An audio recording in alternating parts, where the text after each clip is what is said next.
Finally, Japanese land barges full of troops with some tanks, and within a couple of days they take over Corregidor. So now Corregidor falls to the Japanese. They've already got Bataan, now they got Corregidor. So Ivan and Carl Burke are now POWs. We don't know what they did for the next couple of years, but we know that in the winter of 1944, so 42, 43, 1944, they're in the Philippines doing something. Most likely it's slave labor.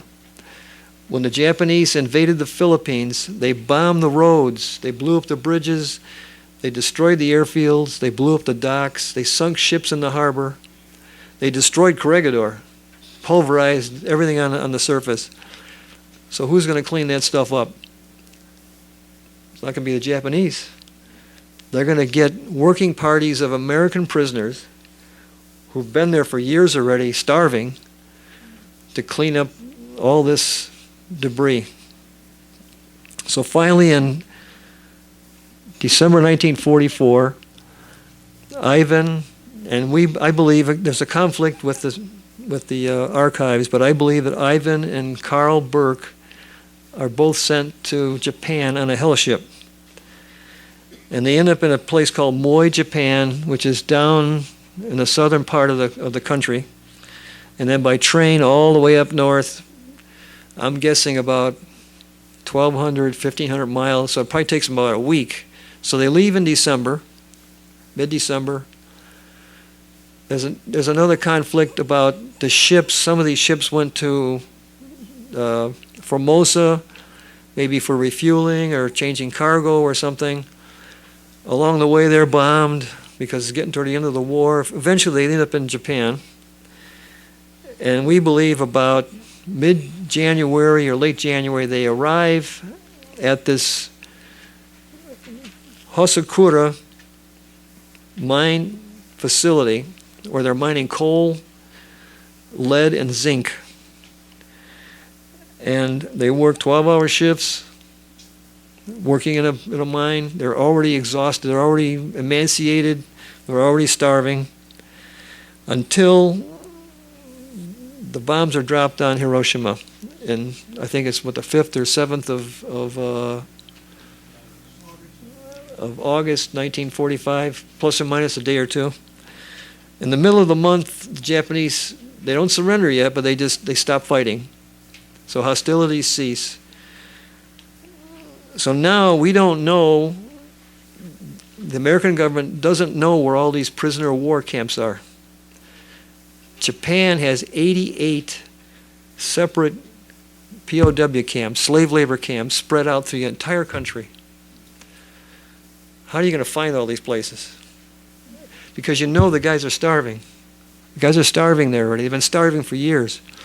So they tell the Japanese, our military talks to the Japanese and say, look, you got to tell us where these guys are because they're dying. Every day we're losing them because they're starving to death. Get 5 gallons of white paint. Tell the prisoners to get up on the roof and paint a huge PW. I've seen pictures of that. They actually did that. So now we have the fighter aircraft, our American fighters, fighter planes. They're not looking for targets anymore. They're looking for POW camps.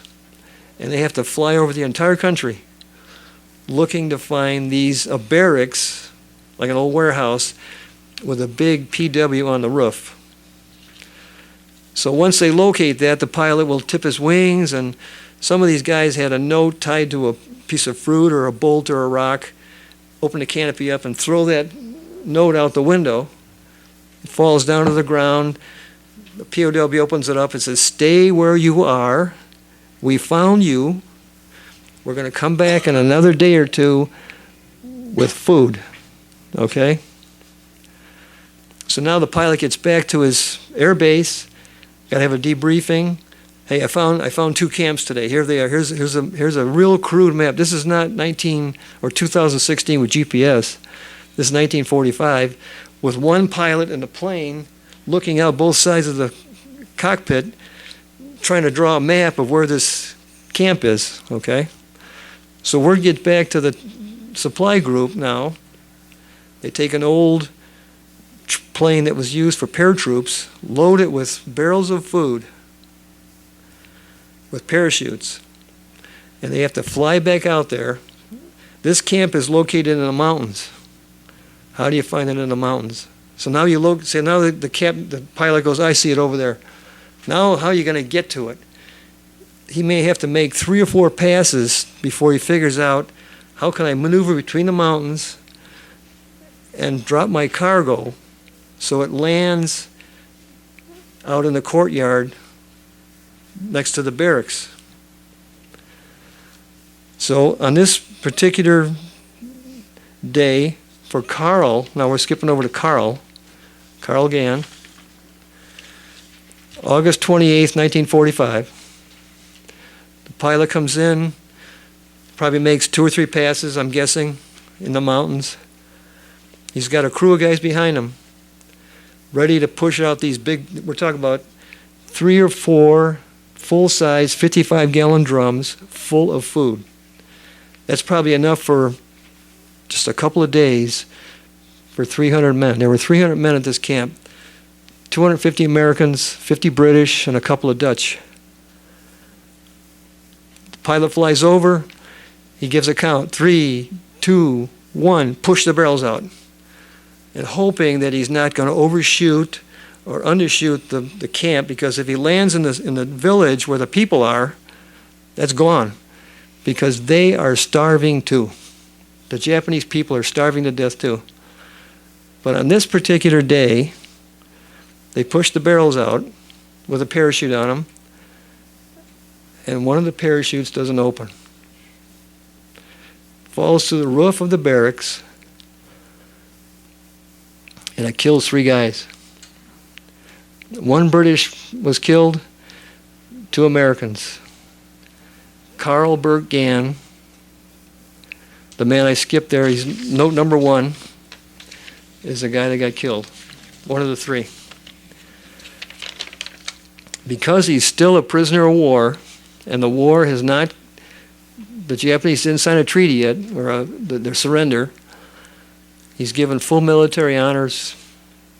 His remains are brought back to Texas, and he's buried, I think, somewhere near, I'm going to say Austin, maybe I'm wrong there, or Houston. It was Houston and Bay City where he's buried. So after he comes, his body's brought back, they have a funeral, they get a military stone placed on his grave. His mother, now we're talking about Carl Brook now, his mother is distraught, thinking that he survived the Philippines, he survived the Hell Ship, the Bataan Death March, he survived, he didn't go to the Bataan, he didn't go on the Bataan Death March, he was caught on Corregidor. But he survived 2.5 years in the Philippines, he survived the Hell Ship to Japan, he survived 8 months of hell in a mine, and now 2 weeks away from being rescued, he's killed. So his mother writes a poem. It's a sad poem. This is 1947 how she writes this poem. She folds it up, puts it in the family Bible. That's passed on to generation after generation until a few years ago. Somebody in the family found that Bible, opened it up, and they found the poem. There's a copy right here. And they were so touched by it, the family members had it published in the paper. So Amy, you're up. You want to pull that down?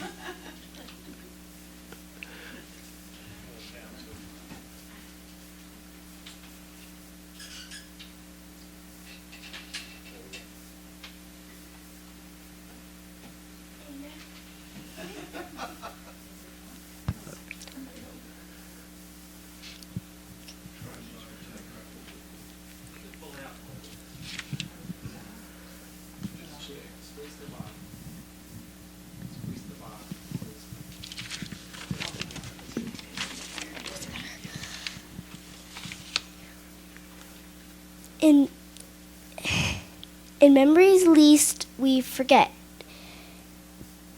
time can erase the pictures of laughing brown-eyed boy, who was so tall and handsome, his mother pride and joy.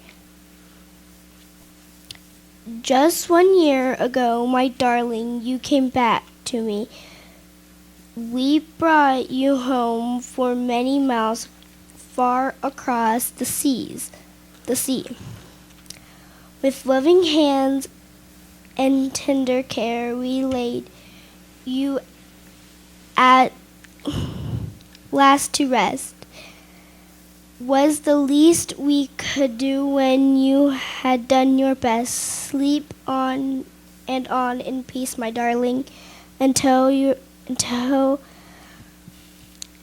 face I see. No one can ever take your place in my memory. That's it. You got any questions, any comments? Fine job, Amy. Thank you. I might add, probably these Ganns that are up in the Benton area, there was a family Gann descended from Adam Carter Gann, or Adam C., in Missouri. They would bounce over into Arkansas and then over into Indian Territory and then back up into Missouri, around there. One of the older ones is G.G. Gann, and I'll bet this Gilbert here is from that family. Possibly. Kiefer was in 1915 was a big oil boom there. They were probably over there working.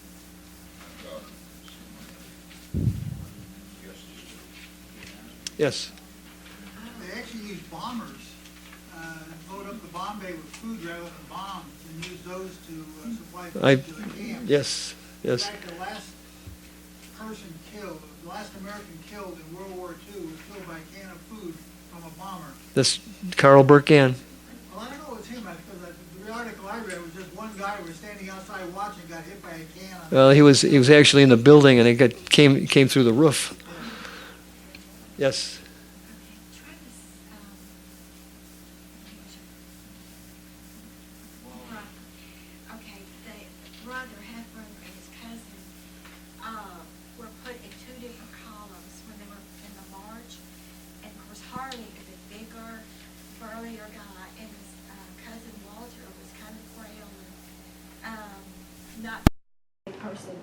And Harley managed to sneak into the line with his cousin to protect him and would take over duties that his cousin had in order to protect him, because he was, by this time, so frail and really seriously ill at this time.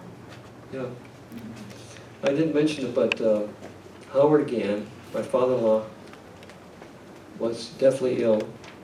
And they had a place called Bilibid Prison, which was an old Spanish penitentiary that was built back in the 1800s. And the United States took over after the Spanish-American War. We occupied the territory of the Philippines. So that Bilibid Prison was used to house the seriously ill. They called it the Zero Ward, meaning zero, meaning these guys were left to die. So her father was there. He was one of these guys that was sick, laying on the floor on a bamboo mat, just waiting to die. And stroke of luck came in the form of a Japanese doctor. He doesn't know who this guy was, but he saw these dozen or more men laying there, and he gave each one of those guys special treatment, special diet. These guys were living on rice, and rice only, for years. They would occasionally get a few pieces of meat, horse meat, something half rotten, whatever, maybe some vegetables in there. So there's no minerals in there at all, there's no vitamins at all in there. And they all had malaria and beriberi. Beriberi is a disease that makes your legs swell up really big. They had dysentery from drinking the putrid water. So how can this guy survive? So that doctor took care of her father, and if it wasn't for that doctor, she'd be here because she's adopted. Because I wouldn't be here, but I could. because her father was so sick he became sterile for the rest of his life. And so you thank the doctor for bringing him back to life again. But after he got back to his health, I know we don't have a lot of time here, but the Japanese were severely cruel. They would take a patient, a person who's almost dead, and say, if you can stand up and walk, you can work.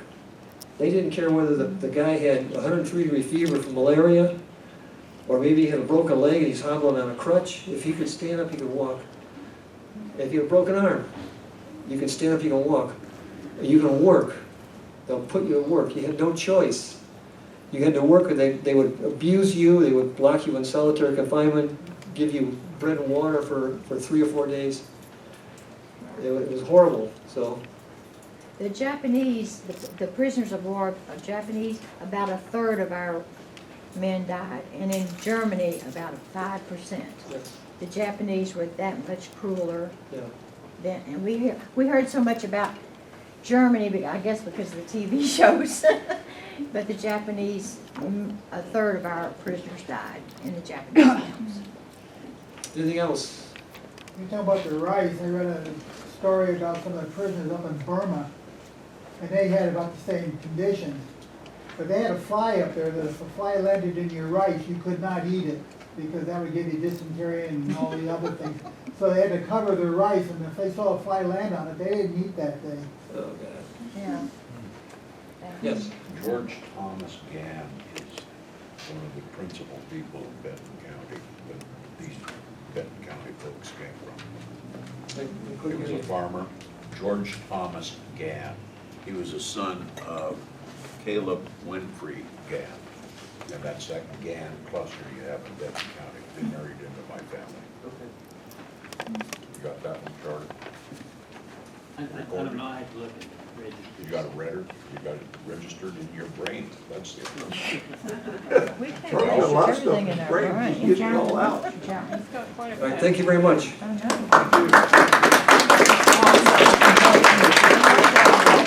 Just one more thing. There's a lot more military history involved. You know, it was suggested by Dave. How about right. prisoners during the Civil War, or 1812, or Revolutionary War? But just for World War II, there's another list of men who were killed in action. Gann men, there's a list of about 8 men. Mood is one of them, listed on that list. They're buried in France. I think 6 of them are buried in France, around Normandy. 1 is buried in North Africa. So if somebody wants to carry the ball and look at those guys, you're welcome to do that. There's also another list of Silver Star men who were awarded the Silver Star during World War II. 2 or 3 more Gann show up there too. Where did you go to do your research? Where, if we wanted to go ahead and research on there, where would be? Look for suggested? lists that were created by Menzel. Prisoners of war of the Japanese. He's got details there of many of the camps, the slave labor camps. He's got the rosters with the names, where they're from. I'd like to talk about that list of 45,000 names that I have. I have a thumb drive with all the data that I just talked about here. Much more than I talked about. If anybody wants a copy of that, you can see me afterwards here, okay? But I went to, Ancestry.com has got military records in there. Family History Library, the FHO, Family Search, Roots Web. For Carl Burt Gann, was in the Navy, I found 26 separate rosters of 4 different ships that he was on, from 1941 until early 1942. There's a place called Moose Roots Web. Though the information that's shown there, it's military stuff, it's not that accurate. Not right now. And National Archives in Washington, that copy on the back is a screen print of their their display. Like I said, it's not very accurate as far as I'm concerned. And Library of Congress, just to start with, you know. And newspaper clippings. I've got newspaper clippings for Moon's family and a couple of other guys on this list. And again, I've got copies of the newspaper clippings on my computer on a little thumb drive if anybody's interested. I'm going to leave a copy of that with Charlie or somebody here for the official Gann historical information. The library. Yes. Yep. All right, people, thank you. Thank you.